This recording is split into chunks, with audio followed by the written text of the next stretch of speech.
oleh Presiden Republik Indonesia.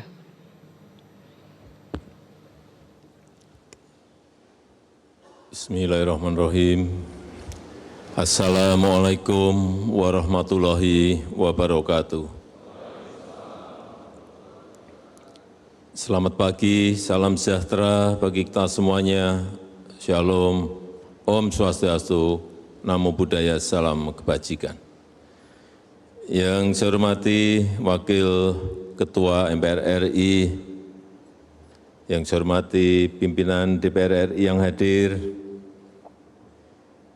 yang saya hormati para Menteri Kabinet Indonesia Maju hadir bersama saya, Pak Menko Polhukam, Pak Menhan, Kepala Staf Kepresidenan,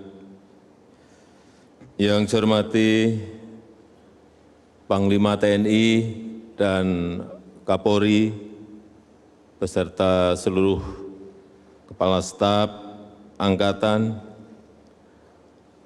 para peserta Rapim TNI Polri yang saya hormati, Bapak Ibu hadirin undangan yang berbahagia. Pertama-tama saya ingin menyampaikan ucapan terima kasih yang sebesar-besarnya kepada seluruh jajaran TNI dan Polri yang telah menjamin keamanan, yang telah menjamin ketertiban selama pelaksanaan pemilu sehingga pemungutan suara dan penghitungan suara berlangsung dengan aman dan damai. Walaupun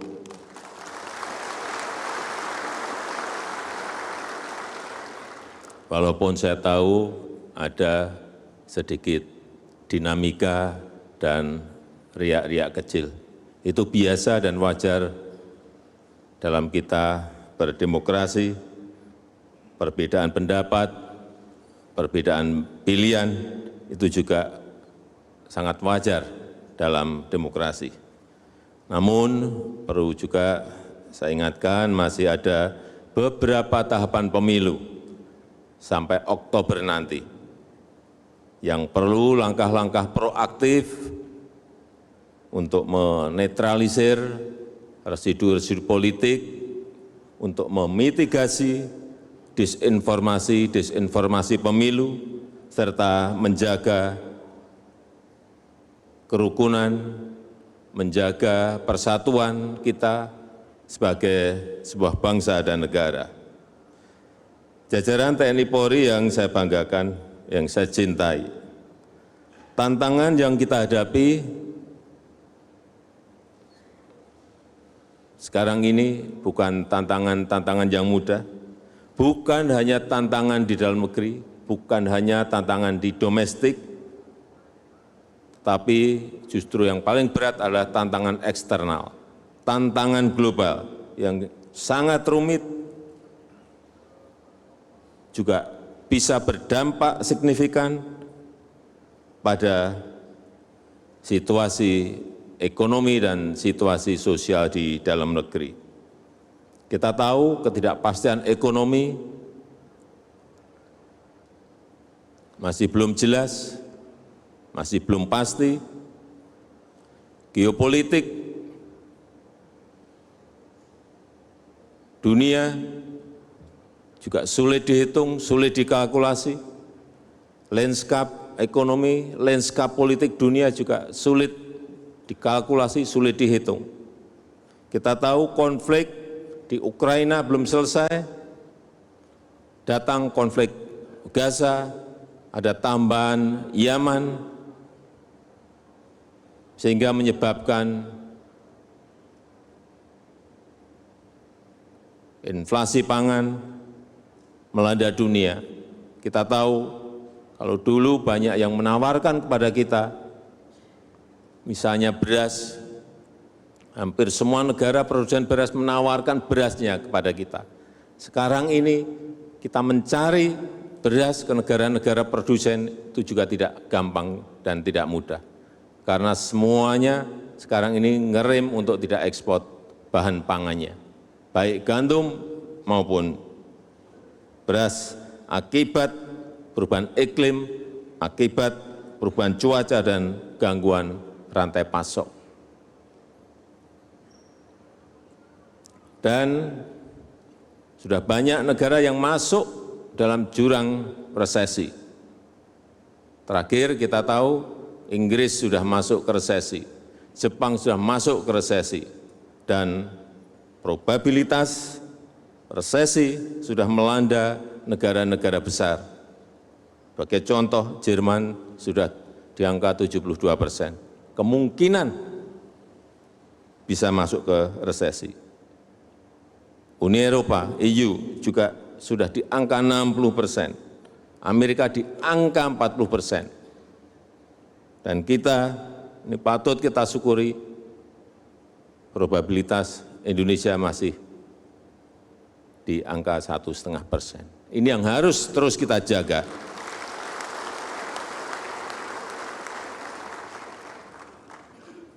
Ditambah lagi penggunaan fiskal dalam perang.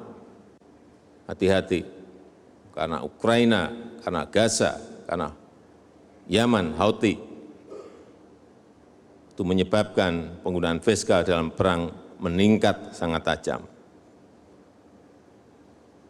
Seperti embargo, restriksi, dan saat ini, kalau dulu negara-negara itu keterbukaan,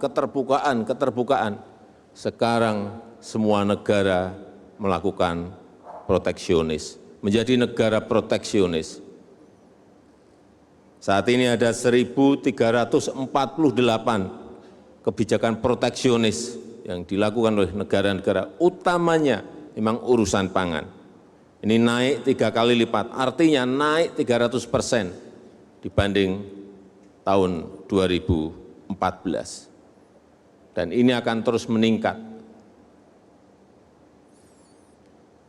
Dan patut kita syukuri, alhamdulillah, di tengah krisis dunia yang bertubi-tubi, ketidakpastian ekonomi yang sulit dikalkulasi, perekonomian kita cukup kokoh.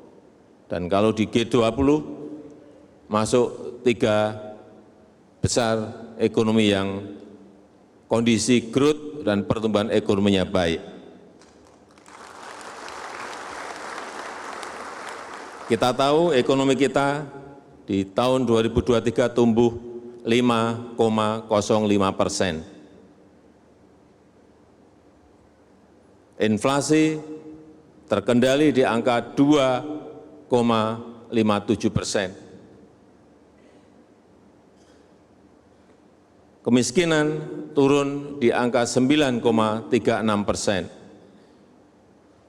Pengangguran turun di angka 5,32%. Dan Gini rasio ketimpangan juga turun di angka 0,388%. Meskipun kalau lihat angka-angka baik, saya terus menyampaikan tetap kita harus hati-hati, kita harus tetap waspada. Karena ke depan kompetisi global itu semakin kompleks, semakin tidak jelas arahnya kemana dalam pertemuan-pertemuan baik G20, G20, G7, di ASEAN, semuanya. Kalau kita bicara ketidakjelasan ekonomi dan geopolitik, ini menyebabkan ketidakpastian. Oleh sebab itu, pemanfaatan teknologi dalam perang konvensional, perang cyber akan semakin meningkat. Oleh sebab itu, TNI, Polri harus berani masuk ke hal-hal yang berkaitan dengan teknologi.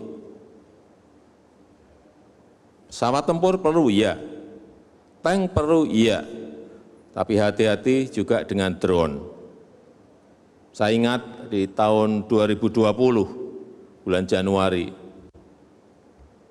ada penggunaan drone yang saya kaget karena begitu sangat presisi dan begitu sangat akurat mengejar siapa yang diinginkan. Saat itu Majen Sulaiman, ini Komandan Quds dari pengawal besar revolusi Iran,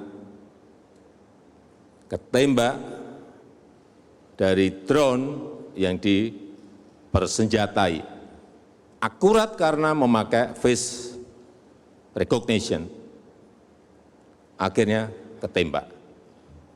Dan yang kita kaget itu terjadi di wilayah Irak, tapi drone-nya konon dikendalikan dari Qatar, markas Amerika Serikat di Qatar.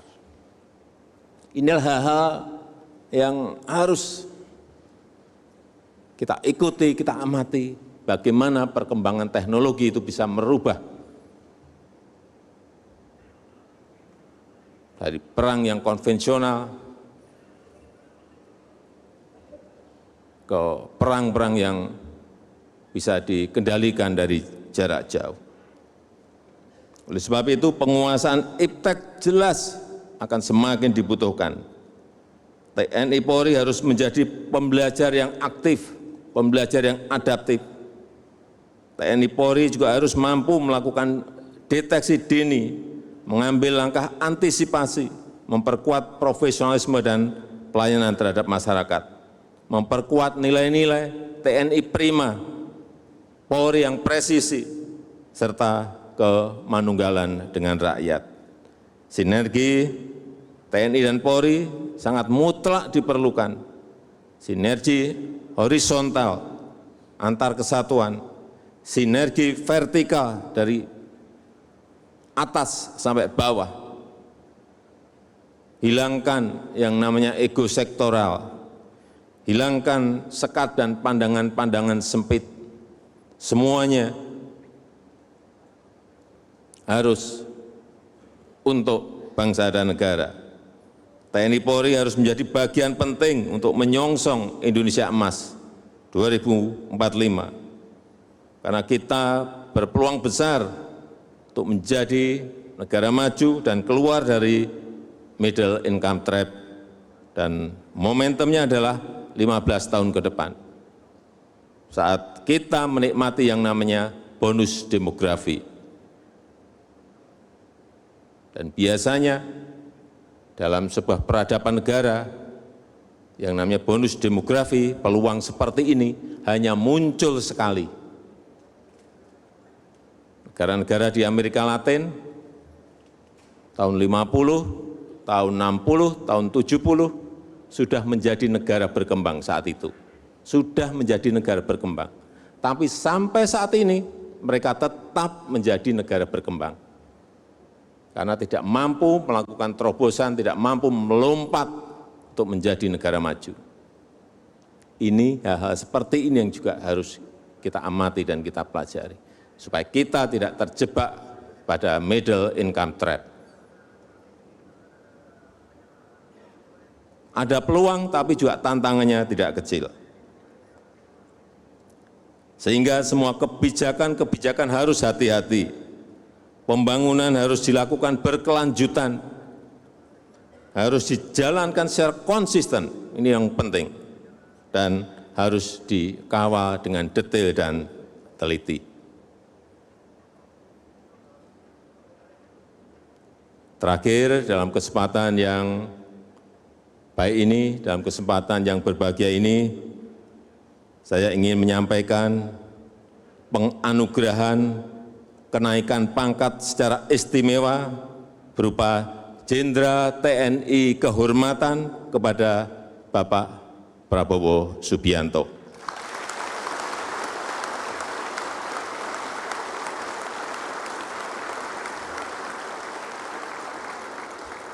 Penganugerahan ini adalah bentuk penghargaan sekaligus peneguhan untuk berbakti sepenuhnya kepada rakyat, kepada bangsa, dan kepada negara. Saya ucapkan selamat kepada Bapak Jenderal Prabowo Subianto. Saya rasa itu yang ingin saya sampaikan dalam kesempatan yang baik ini. Terima kasih. Wassalamualaikum warahmatullahi wabarakatuh. Hadirin dimohon berdiri. Selanjutnya penanggalan dan penyematan tanda pangkat istimewa Jenderal Bintang 4 dan keputusan Presiden kepada Menteri Pertahanan oleh Presiden Republik Indonesia. Dimohon untuk Menteri Pertahanan menuju ke tempat yang telah ditentukan.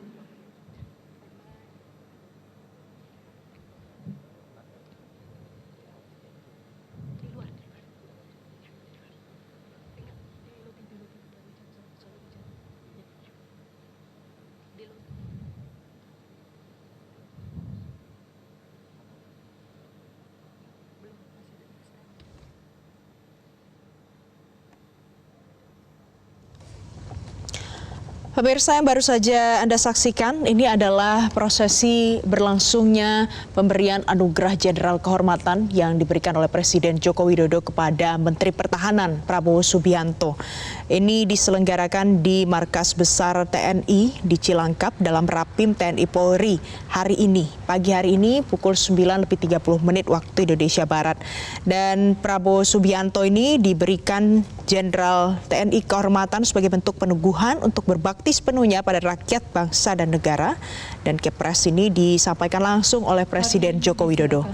Dan sebelumnya, juru bicara Kementerian Pertahanan, Dhanil Anzar Simanjuntak, sebelumnya sudah menyatakan juga bahwa pemberian Kepres dari Presiden ini disampaikan sesuai dengan Undang-Undang Nomor 20 Tahun 2009 tentang gelar, tanda jasa, dan tanda kehormatan untuk Prabowo Subianto.